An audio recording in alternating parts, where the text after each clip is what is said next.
What's going on, guys? Larry Brown here at work in beautiful Omaha, Nebraska.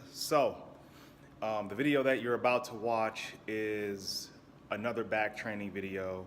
However, it shows 2 days worth of training, 2 different days worth of training. First session is the heavy session. The second session is the pump session. So why do two different workouts? Well, one, you want to kind of have a heavy and a light day. Since I've been training about 6 days a week for the past, I don't know, a year or so, I've always found that a heavy and a light day works if you're on what is now popular, yet again, the progressive overload type of workout. Then obviously you're not going to really have a pump workout unless you follow fortitude training or throw here and there pump movements inside of your main workouts. However, that being said, pump workouts help you to recover in the purest sense of the word, or if I'm searching for the correct noun. All right, like I said in the previous video you just watched, we're going to go into this workout a little bit and show you two distinct workouts. This is the heavy day, and I kicked this day off at the Genesis right off Maple Road to do some heavy back and start the workout off with Meadows Row. This is one of my favorite movements for the back. Key points to think about, although it doesn't look like it. I try to line the bar up with my hip just to really reel it in. As you can see, I'm doing about 8 reps here, really cranking the elbow back, and I had to get some ingenuity going to squeeze some extra weight on the bar because the plates are fat at that gym, and I have no idea why. But again, if you take a look, I'm really trying to line my hip up with the bar, put all that pressure on the lat. Great one arm exercise. I think it's actually the king of one arm exercise. It's not the one arm barbell row or the one arm dumbbell row, but this one right here, it is a legit lat builder. It'll put some serious slabs of muscle on the back of your back. So again, you want to just make sure you try to pull into the hip, line up, and then go from there. This next movement I like a lot. I haven't really been able to do it as much. It's the low row, but this is the techno gym version. This is a version out of Europe of the old hammer strength low row. As you can see, you got a bar being pulled down so you can hold on to it and do one arm rows. But today, just because I'm trying to really work my lower lats, I opted for the lower row version. You also saw a pronated grip, which you can use, but that'll be done next time.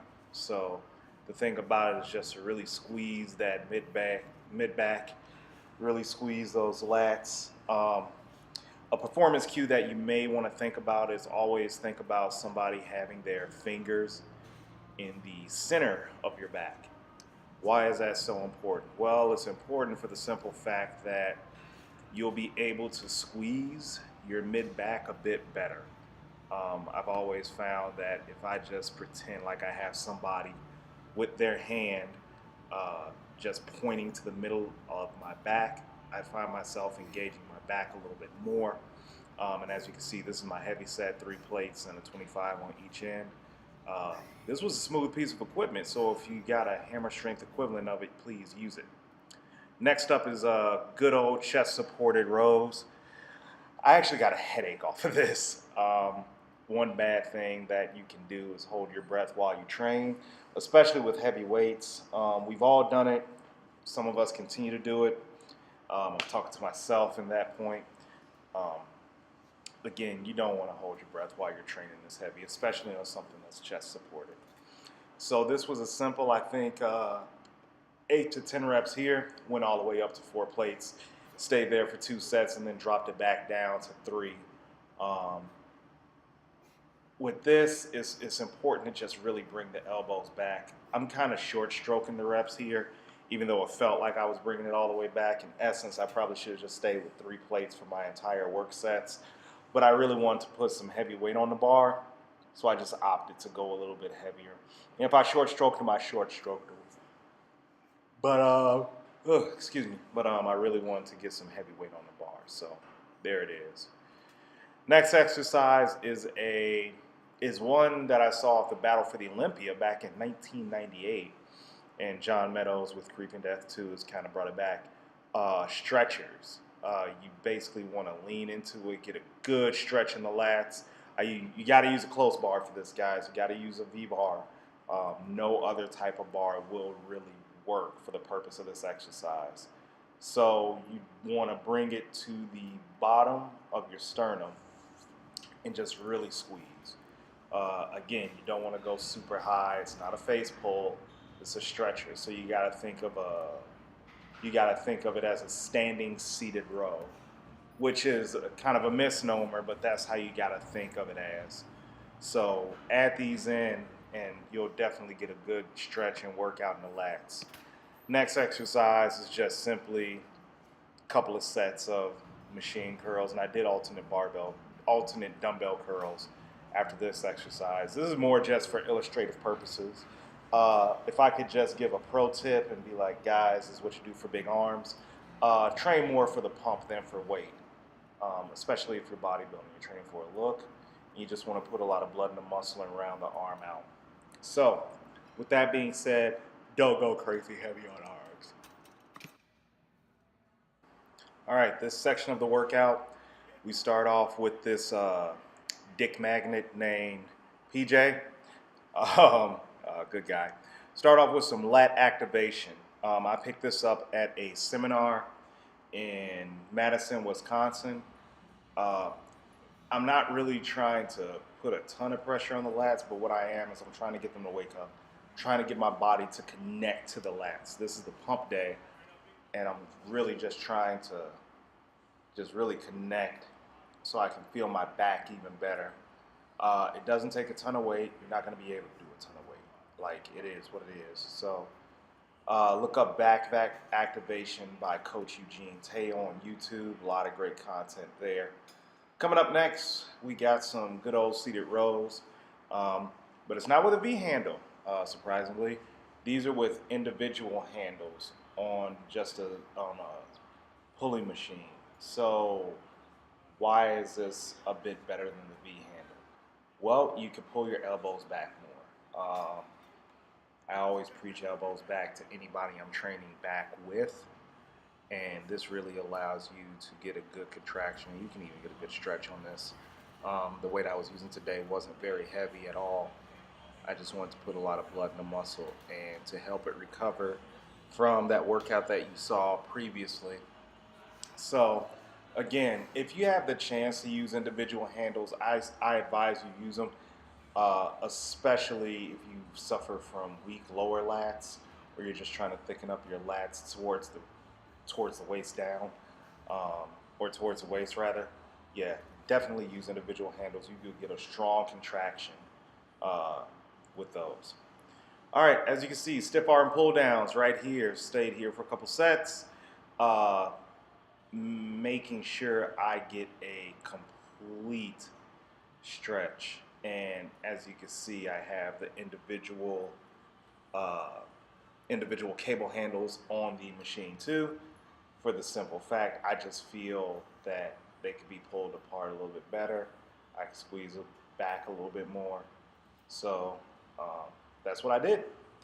The individual handles are really great, especially for single arm press downs, single arm extensions.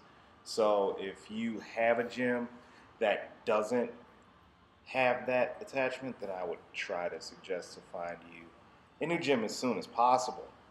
All right, up next is another exercise that's kind of, well, I'll let you be the judge. So what I did is that I looped some orange bands around a hammer pull-down machine with one plate on already. This was an interesting day. Obviously, I got my reps in with that one plate, but I started doing 2 plates, and let me tell you, you'll see the video. It was just tough, man. And you'll see me duck my head down um, due to the fact that I got a sharp pain in my neck. So that's why. I stayed with the 225 for about 2 sets, and I dropped it down to 1 1/4. Um, I'm not afraid to go down in weight, so that's pretty much how I feel. But again, the bands provide a strong contraction and a bit of an overspeed eccentric because the band is pulling the weight down. So you definitely have to control it down. So yeah, just keep on pulling. Just keep on pulling.